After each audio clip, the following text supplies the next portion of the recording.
महाराजा वर्मा चतुराई से प्रिया के मन में शंका पैदा करने की कोशिश करते हैं, जिससे प्रिया के मन में अमर से दूर जाने के ख्याल उमड़ने लगते हैं। तभी अमर प्रिया के पास आता है और उसे दिलासा देता है कि वो प्रिया के लिए पूरी कायनात से लड़ जाएगा। प्रेम में इतनी ताकत होती है कि वो सीधे साधे इंसान को भी बागी बना सकता है, और यहाँ बागी बन रही थी प्रिया। अपने पिता महाराजा वर्मा का पत्र पढ़ने के बाद प्रिया ये समझ चुकी थी कि उसके पिता अमर को कभी नहीं अपनाएंगे। अपने पिता का बर्ताव प्रिया को उलझनों में डाल रहा था, इसलिए वो अमर के बारे में चाहकर भी नहीं सोच पा रही थी।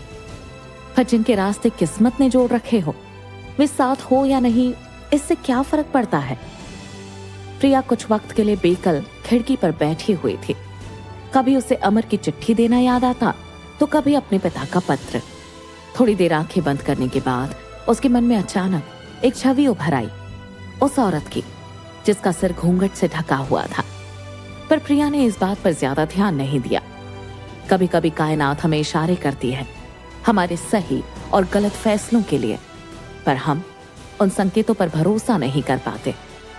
इस वक्त प्रिया के साथ भी यही हुआ।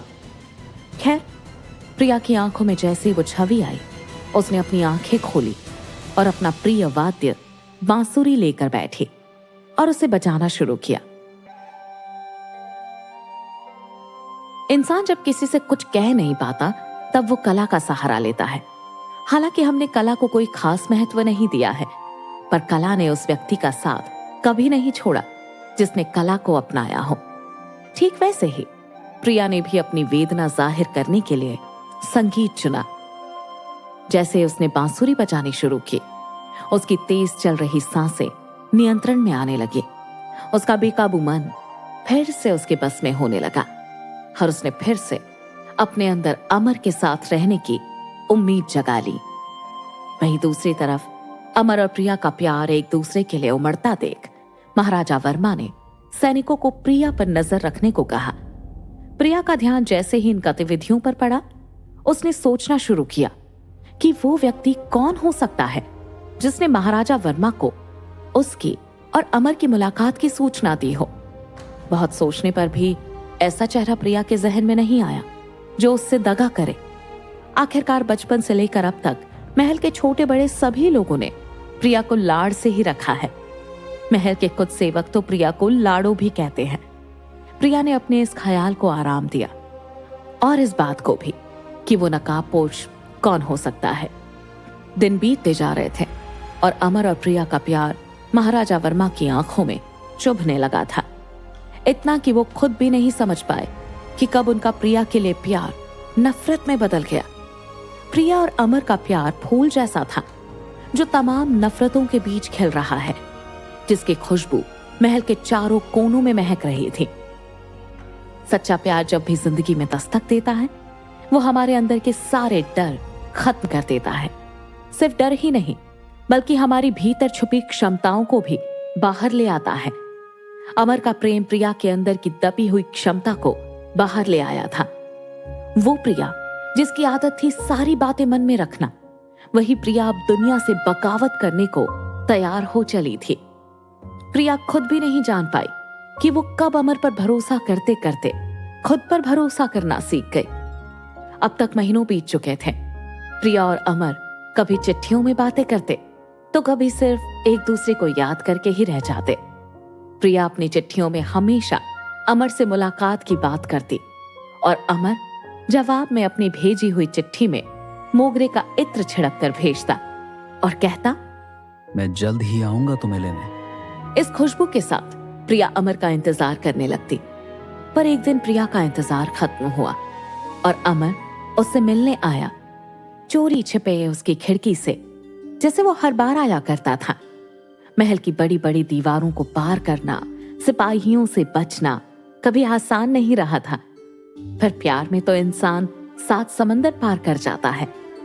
इस लंबे इंतजार के बाद जब प्रिया ने अमर को अपने सामने देखा, तो बिना एक पल गंवाए वो अमर के गले लग गई।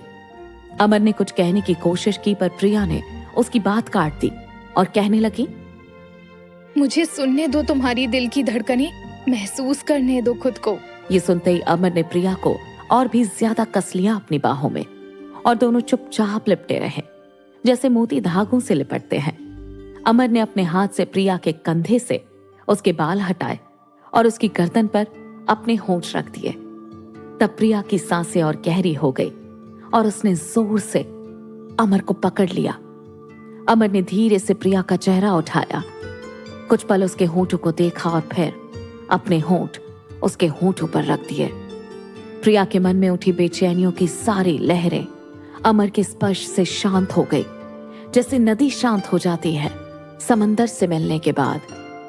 प्रेम के इस क्षण को अपनी आत्मा में उतारने के बाद जब अमर और प्रिया खिड़की में एक दूसरे की बाहों में बैठे थे, तब अमर ने कहा, कितना सुंदर है।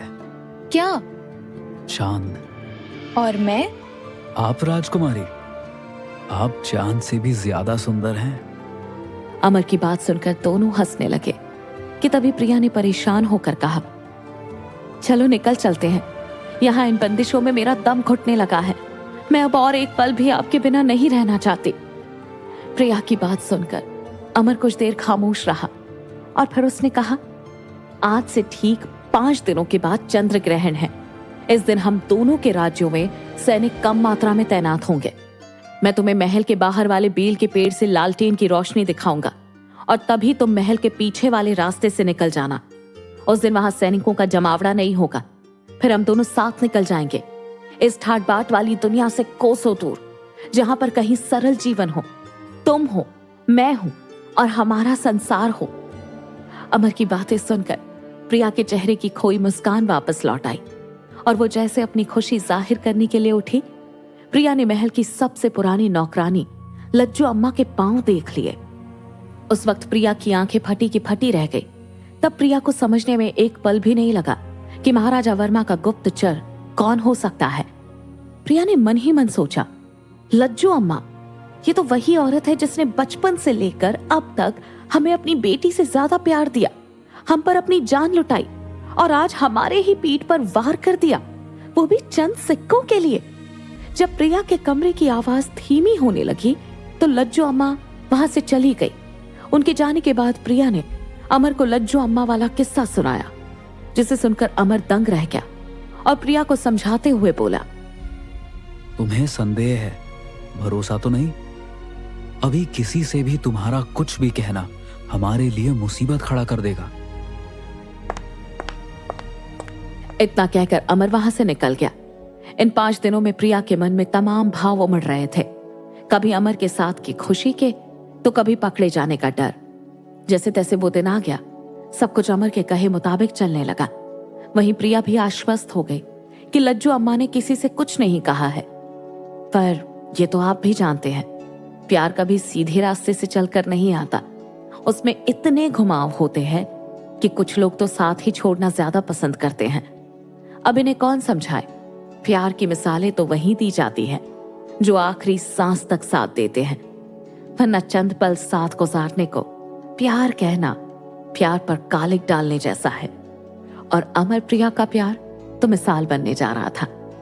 जैसे ही प्रिया महल के पीछे वाले रास्ते पर पहुंची, महाराजा वर्मा के आदेशानुसार वहां छुपे हुए सैनिकों ने प्रिया का रास्ता रोक दिया। प्रिया फिर से चौंक गई। उसे समझ नहीं आ रहा था कि वो क्या करे। उसके लिए एक तरफ कुआं था और दूसरी तरफ खाई। सैनिकों के हाथ लगने के बाद प्रिया ने खुद को उनके हवाले करने में देरी न की और तब उसे यह स्पष्ट हो गया कि लज्जू अम्मा ही वो औरत थी जिसने महाराजा वर्मा को अमर और उसकी बातें बताई, उनका मिलना बताया। जिस्म का ठंडा पड़ जाना क्या होता है, ये बात प्रिया को उस दिन मालूम चली। प्रिया को इससे बड़ा धोखा और क्या मिलता कि उसकी लज्जू अम्मा ने ही उसका भरोसा तोड़कर उसका सीना छल्ली कर दिया। प्रिया उस वक्त जिंदा लाश बन चुकी थी। वहीं अमर का कुछ पता नहीं चल रहा था। महाराजा ने अपने सैनिकों को चारों तरफ अमर को ढूंढने भेज दिया था। 2 घंटे की छानबीन के बाद सैनिकों ने अमर को ढूंढ ही निकाला। वो प्रिया के कमरे में आ बैठा था। अमर चाहता तो भाग सकता था, लेकिन प्रिया के प्यार में और अपने वादे के मुताबिक वो साथ रहा प्रिया के। जब सैनिक उसे पकड़कर महाराजा वर्मा के सामने लेकर आए, तब उसका शरीर तो थक चुका था, मगर उसकी आंखों में प्रिया को साथ ले जाने की जिद थी। क्या जीत जाएगा अमर प्रिया का प्यार, या भारी पड़ेगा उस पर महाराजा वर्मा का अहंकार? जानने के लिए सुनते रहिए जन्म पुनर्जन्म।